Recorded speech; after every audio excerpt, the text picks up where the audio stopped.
Hello আসসালামু আলাইকুম, সবাইকে স্বাগত জানাচ্ছি ব্যাংককের সুবর্ণভূমি এয়ারপোর্ট থেকে, যেটা বিকেকে বলা হয়। তো আমি আছি মানে 5তলায়। এটা হচ্ছে ডিপার্চার এরিয়া, এখানে 5টা ফ্লোর আছে। সো ডিপার্চার এরিয়াতে আমি চলে আসছি ডিসপ্লে বোর্ডে। আমি আপনাদেরকে একটু ঘুরে দেখাই। সো আমি এসে এখানে রিফ্রেশমেন্ট হলাম, খাবার খেয়ে নিলাম। তারপরে হচ্ছে আমার চেকিং বোর্ডের জন্য চলে যাচ্ছি। আমার এয়ারলাইন্স হচ্ছে বিমান বাংলা এয়ারলাইন্স। এখানে হচ্ছে রো হচ্ছে 3T। সো এখান থেকে আপনাদের যেটা দেখায় একটু হচ্ছে এয়ারপোর্টের রোড ম্যাপটা, রোড প্ল্যানটা আপনাদের দেখিয়ে দেয়। এটা আপনাদের জন্য ভালো হবে যারা নতুন আসবেন বা যারা যাবেন।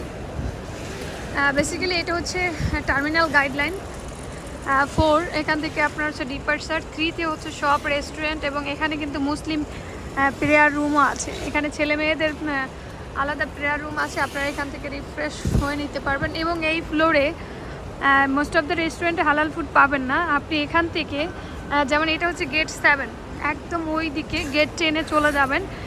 গেট 10-এর ওখানে দেখবেন হাতের বাম পাশে আপনার 7-Eleven রয়েছে। 7-Eleven থেকে আপনি হচ্ছে স্যান্ডউইচ, হালাল ফুড কিনে খেতে পারবেন।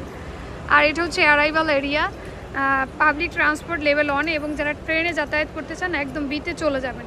এখানে হচ্ছে এয়ারপোর্ট থেকে একেবারে ব্যাংকক, সুকুমবিতে যারা যেতে চান, হসপিটালে ডক্টর দেখান, তারা ট্রেনে গেলে অনেক খরচ কম। ট্রেনে গেলে আপনার এয়ারপোর্ট থেকে খরচ পড়বে 65 বাদ।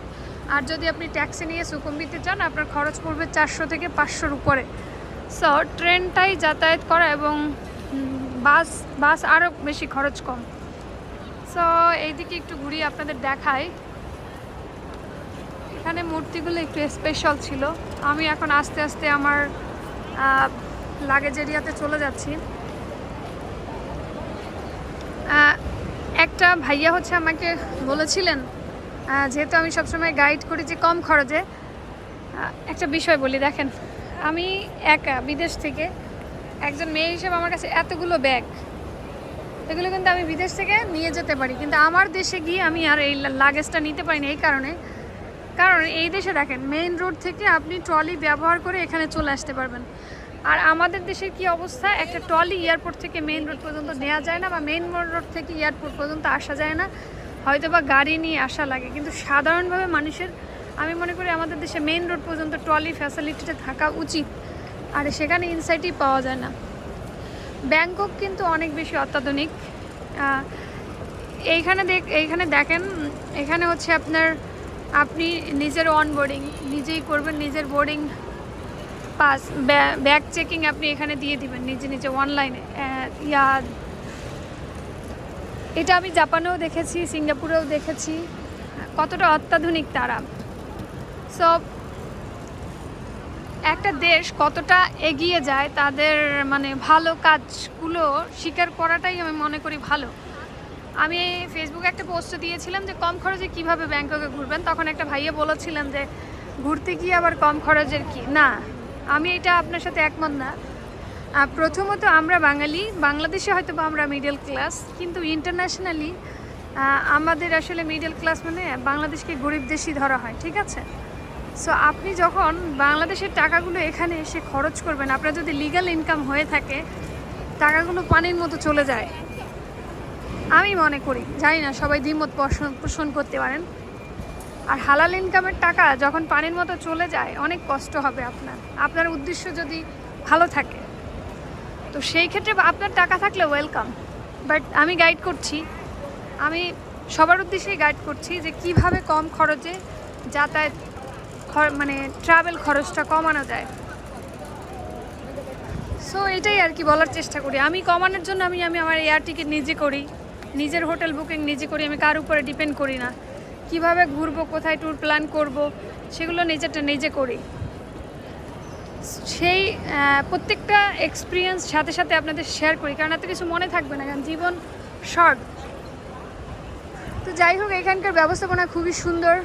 ডিপার্চার 4-এ আছি, আমি 3-তে ঘুরে এসেছি, ওখানে সুন্দর খাওয়া দাওয়া, মেসেজ থেকে শুরু করে সব কিছুই আছে।